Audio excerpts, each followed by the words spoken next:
दोस्तों, दो question paper already हम अपलोड कर चुके हैं और हमारा तीसरा गेसिंग पेपर आपके सामने आ गया है लॉ ऑफ एविडेंस का। ठीक है, जो कि 5th सेमेस्टर का तीसरा पेपर है। तो चलिए जल्दी से स्टार्ट करते हैं। देखिए, वैसे तो आपको सारी चीजें पता ही है, ठीक है, बार बार रिपीट करने में कोई फायदा नहीं, टाइम वेस्ट होता है। सीधा का सीधा क्वेश्चन पेपर पे चलते हैं, जो कि आपका वेरी शॉर्ट का 10 क्वेश्चन है। देखिए, सबसे पहला क्वेश्चन है, साक्ष्य अधिनियम में दिए गए विशेषाधिकार प्राप्त संचार से संबंधित प्रावधान क्या है? तो the provisions of evidence act related to the privileged communication. दूसरा क्वेश्चन है, भारतीय साक्ष्य अधिनियम के अंतर्गत दस्तावेज को परिभाषित कीजिए। इट मींस के define document as under Indian evidence act. भैया कि जो लिखित परिणाम है, जो लिखित है प्रमाण, दस्तावेज, वो क्या है, किसके अकॉर्डिंग बताना है आपको? एविडेंस एक्ट के अकॉर्डिंग। तीसरा क्वेश्चन है, मृत्युकालीन घोषणा, डाइंग डिक्लेरेशन से आप क्या समझते हैं? अब यहां पर एक चीज रख लीजिए कि डाइंग डिक्लेरेशन आपको 10 नंबर में भी आ सकता है और 5 नंबर में भी और 4 नंबर में भी आ सकता है। नेक्स्ट क्वेश्चन है, तीसरा क्वेश्चन, तीसरा नहीं एक्चुअली चौथा है, नंबरिंग थोड़ी गड़बड़ हो गई, ध्यान रखना। विशेषज्ञ की राय से आप क्या समझते हैं? What is meant by expert opinion. Next question है, तथ्य क्या है? What is fact. उसके बाद है छठा क्वेश्चन, साबित, प्रूव्ड, इसको डिफाइन करना है आपको। सातवां क्वेश्चन है, विबंध, विबंध या विबंधन भी बोलते हैं इसको बोलते हैं एस्टोपल। आठवां क्वेश्चन है, मौखिक साक्ष्य, इट मींस के ऑरल एविडेंस, ऑरल एविडेंस, ठीक है, कही सुनी कुछ बातें होती हैं, ठीक है, उनको। उसके बाद है नौवां क्वेश्चन है, निर्णायक सबूत, मतलब कि कंक्लूसिव प्रूफ क्या है। और यहां पर 10वां क्वेश्चन जो आपको छिप रहा है उसको मैं आपको ऐसे ही बता देता हूं कि 10वां क्वेश्चन है दोस्तों, पक्षद्रोही गवाह कौन होता है? पक्षद्रोही, ठीक है, ध्यान रखना, पक्षद्रोही गवाह, जिसको इंग्लिश में हम बोलते हैं दोस्तों हॉस्टाइल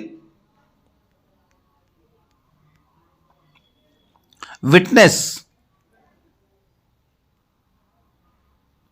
ठीक है, ये क्वेश्चन है। इन 10 के 10 क्वेश्चन को आपको सॉल्व करके जाना ही जाना है, इसमें कोई आपके लिए ढील नहीं है। चलिए अब चलते हैं दोस्तों सेक्शन बी की तरफ, जहां से आपको देखने के लिए मिलेंगे 4 क्वेश्चंस, ठीक है, शॉर्ट के, जिनमें से आपको 3 क्वेश्चंस पेपर में देखने के लिए मिलेंगे। तो कौन से हैं 4 क्वेश्चन? देखिए, सबसे पहला है दोस्तों, सबूत के भार से संबंधित नियमों की व्याख्या कीजिए। मतलब कि सबूत के भार से आप क्या समझते हैं? प्रूफ ऑफ बर्डन, उसके बारे में आपको बताना है, burden of proof.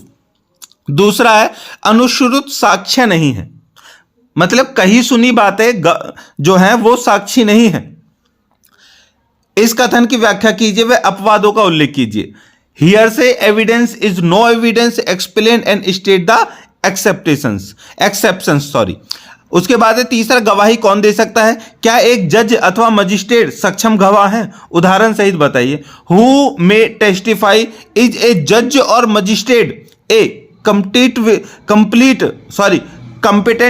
Witness? Illustrate your answer.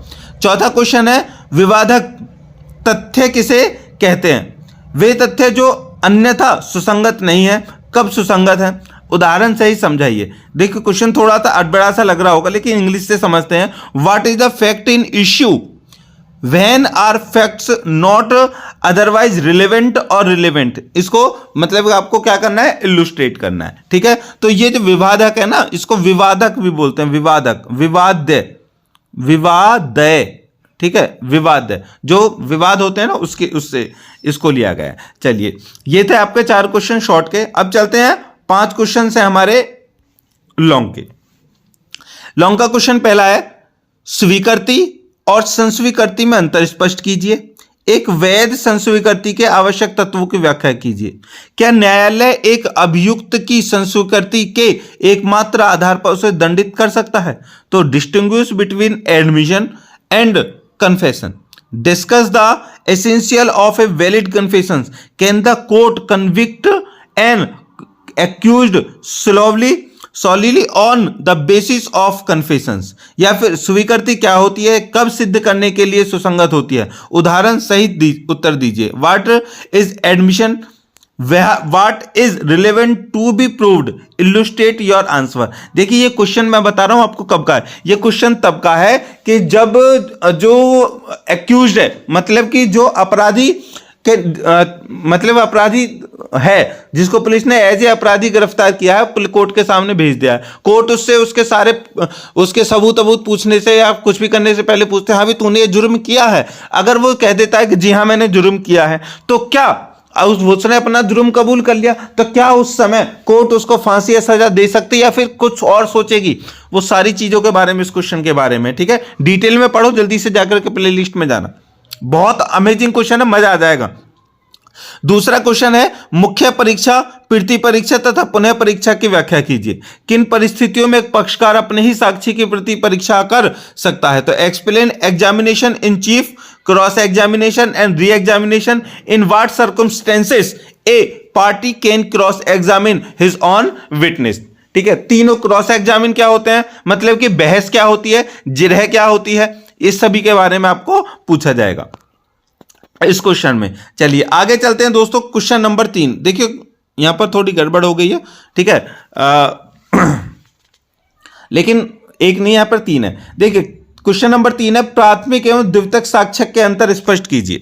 उन परिस्थितियों की विवेचना कीजिए जिनमें द्वितीयक साक्ष्य स्वीकार्य है। Distinguish between primary and secondary evidence. Discuss the circumstances in which the secondary evidence is admissible.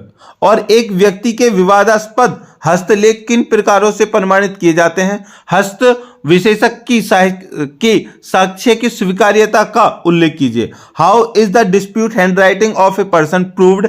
Examine admissibility of the evidence of A handwriting expert. तीसरा क्वेश्चन है, ये दोनों क्वेश्चन एक दूसरे से मिले हुए हैं, चीजें अलग अलग है लेकिन एविडेंस से ही शुरू होकर के एविडेंस पर ही चलेगा क्वेश्चन। तीसरा क्वेश्चन है, मृत्युकालीन घोषणा क्या होती है? डाइंग डिक्लेरेशन, जो वेरी शॉर्ट में भी आपको दिया है। तो मृत्युकालीन घोषणा क्या होती है? एक वैध मृत्युकालीन घोषणा की अनिवार्यता की व्याख्या कीजिए। क्या दोष सिद्धि के लिए मृत्युकालीन घोषणा को एकमात्र आधार बनाया जा सकता है? What is a dying declaration? Discuss the essentials of a valid dying declaration. Can a dying declaration from the sole basis of a conviction। पांचवा क्वेश्चन है दोस्तों, प्रत्यक्ष तथा परिस्थिति जन्य साक्ष्य में अंतर स्पष्ट कीजिए। क्या केवल परिस्थिति जन्य साक्ष्य के आधार पर किसी को दंडित किया जा सकता है? Distinguish between direct and circumstantial evidence. Can a person convict on circumstantial evidence alone? और न्यायालय उपधारित कर सकेगा कि सह अपराधी विश्वसनीयता के अयोग्य है जब तक कि तत्विक विशिष्टियों से उसकी संतुष्टि नहीं होती। इस जो लाइन है इसकी क्या करनी है आपको भैया, व्याख्या करनी है। The court may presume that an accomplice is unworthy of credit unless he is corroborated in material particulars. Explain और सहअपराधी किसे कहते हैं? किन परिस्थितियों में एक सहअपराधी के साक्ष्य आधार पर दंडित किया जा सकता है? Who is accomplice under what circumstances a conviction can be based on the testimony of an accomplice। देखिए ये जो तीनों क्वेश्चन है वो तीनों क्वेश्चन एक ही चीज से जुड़े हुए हैं, ठीक है, कि जब कोई अपराधी होता है उसका अपराधी उसके साथी जो होता है उसका गवाह बन जाता है, या फिर जो भी अपराधी उसके साथी गवाही ने क्या कर दिया, वो गवाही देने को तैयार होगा, हाँ मेरे सामने इसने मर्डर किया था, ठीक है, या फिर तुमने कहीं पर कोई मर्डर किया है और भैया साथ किसी ने देख लिया, वो आ गया वहां पर कहने लगा हाँ मेरे आंखों के सामने किया था। तो ये सारी चीजें जो जुड़ी हुई हैं उसी से जुड़ी हुई हैं। या फिर कोई एक खुद व्यक्ति कह दे हाँ जी उस समय पर मैंने मारा था, चलो मुझे फांसी पे चढ़ा दो।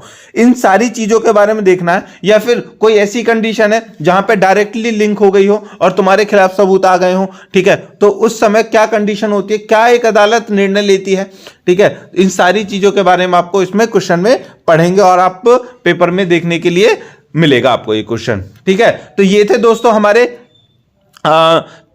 जो सब्जेक्ट थर्ड है उसका गैसिंग पेपर, ठीक है। जल्दी से और गैसिंग पेपर आने वाले हैं, तब तक इनको नोट कर लीजिए और तैयारी करने में लग जाइए। ये यार 2-4 दिन बचे हैं, बिल्कुल भी ढील मत कीजिए, सारी चीजों को छोड़ दीजिए, केवल तैयारी पर रखिए, ठीक है। चलिए मिलते हैं नेक्स्ट क्वेश्चन के साथ में, तब तक के लिए जय हिंद।